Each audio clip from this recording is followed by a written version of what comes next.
of their natural desires and needs and no hope for escape. They are transported without food or water to a hellish death. Dairy cows and other animals who can no longer walk are dragged from the trucks, breaking more bones in the process.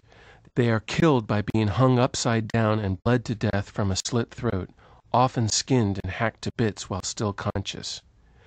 If slaughterhouses had glass walls, Paul McCartney once said, everyone would go vegetarian. If these farmers, slaughterhouse workers, and truck drivers treated dogs and cats in this manner, they would undoubtedly be prosecuted for animal abuse. It is important to remember also that most animals raised for food are like Frankenstein animals. They have been genetically bred to grow so quickly that their hearts, lungs, and limbs often cannot keep up. Chickens, for example, now grow more than twice as quickly as they did just 30 years ago and are slaughtered before they are even 2 months old. On average, cows give about 4 times as much milk as they would naturally, and many give 10 to 13 times as much milk, their udders literally dragging on the ground. Turkeys have been genetically bred so that they can't even mate naturally anymore. In fact, a few years ago, the Washington Post did a Thanksgiving story about turkeys titled, "Techno-Turkey, Serving Up Science for Dinner." We are playing Dr. Frankenstein with God's creatures. We are pursuing our demonic addiction to violence with an unimaginable cruelty to not only one another, but to God's creatures as well. Gandhi said you can judge a society by the way it treats its animals, and yet every single day we inflict pain, suffering, and death on millions of God's animals. Tolstoy insisted that vegetarianism is the taproot of humanitarianism. Vegetarianism proves that we're serious about our belief in compassion and justice, that we're mindful of our commitment day in and day out every time we eat. We are reminded of our belief in mercy, and we remind others. We begin to live the nonviolent vision right here and now. Over the centuries, the human race has grown slowly in its awareness of the respect for human rights, including the right to life itself. It is now generally understood that the oppression and exploitation of human beings because of their race, gender, religion, age, and physical ability are unacceptable. As we continue to grow in our moral consciousness, we will learn to abolish war, nuclear weapons, and violence itself. We will also learn to protect the earth and break down the species barrier while embracing our responsibility toward all creatures. Albert Einstein called human bigotry against other species an optical illusion of consciousness. Our task, he said, is to free ourselves from this prison by widening our circle of compassion to embrace all living creatures. The great humanitarian and theologian Dr. Albert Schweitzer, in his Nobel Peace Prize acceptance speech, stated, "Compassion, in which all ethics must take root, can only attain its full breadth and depth if it embraces all living creatures and does not limit itself to humankind." Many Christians who agree that harming a dog or cat is wrong think nothing of harming cows, pigs, chickens, fish, and other creatures. We need to understand that if we're eating meat, we are paying people to be cruel to animals. For the simple reason that all animals are creatures beloved by God, and that God created them with a capacity for pain and suffering, we should adopt a vegetarian diet. Another reason for becoming vegetarian is to help protect the environment. Mainstream environmental groups like the Sierra Club, the Union of Concerned Scientists, the World Watch Institute, and the National Audubon Society are drawing attention to the environmental havoc involved in raising animals for food and commercial fishing. In fact, you cannot be a meat-eating environmentalist. It's a contradiction in terms. This only makes sense. Like human beings, animals expend most of their calories simply leading their lives. The harsh reality is that raising animals for food is steadily polluting and depleting our land, water, and air. In the U.S., 20 times as much energy is required to produce a calorie of animal flesh compared to a calorie of vegetable food. We wastefully cycle 70% of all we grow, like soy, corn, wheat, and other grains, through animals, rather than eating these foods directly. Likewise, more than half of all the water used in the U.S. is used to raise animals for food, which is why meat eaters require at least 14 times as much water for their diets as vegetarians.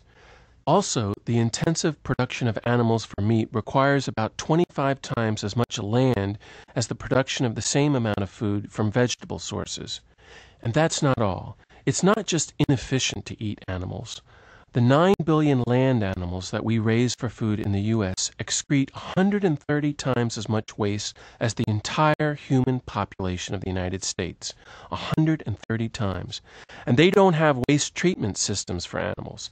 That stuff is swimming with bacteria, hormones, antibiotics, and pesticides. Quite simply, it's toxic waste, and it is the #1 source of water pollution in the United States. Meanwhile, the fishing industry is steadily trashing the world's delicate marine ecosystems. The fishing industry drags drift nets that are miles long along the bottom of the ocean, destroying everything in their path. Factory trawlers are vacuuming the oceans of sea life at an alarming pace. 13 of the 17 major global fisheries are depleted or in serious decline. The other 4 are overexploited or fully exploited. These same trawlers dump unprofitable, often dead animals back into the oceans, along with massive debris and spent fuel. A former cattle rancher named Howard Lyman, now executive director of EarthSave International, urges people to become vegetarians, arguing that, among other things, meat eating is destroying valuable and irreplaceable topsoil. He's the person who was sued, along with Oprah Winfrey, by Texas cattlemen after he discussed the possibility of mad cow disease in the U.S. The jury ruled in his favor. Lyman points out that our soil used to be teeming with life, but now it is lifeless brown dirt. In fact, 85% of topsoil erosion in this country is due to raising animals for food. So if you're reusing bags, using a shower savior, turning off lights when you leave the room, and trying to walk and bicycle rather than drive, that's great. But to become even better stewards of the earth and God's creation, we also need to take the next step and become vegetarians. Recently, I asked a young Christian friend why he became a vegetarian. He said the change took place when he learned of the environmental destruction caused by the corporate meat industry. He could not, in good conscience and good faith, continue eating meat, knowing that he was supporting the destruction of the planet. It went against everything he wanted to be about. He said, "We are destroying the ecosystem by creating massive chicken, cow, and hog factories, poisoning the water, and tearing down the rainforests, all to produce meat. We're destroying the entire ecosystems of most poor countries. This whole corporate meat business is destructive. If millions of us became vegetarians, we will reduce the demand and help save the planet." Another basic reason to become a vegetarian is to promote good health.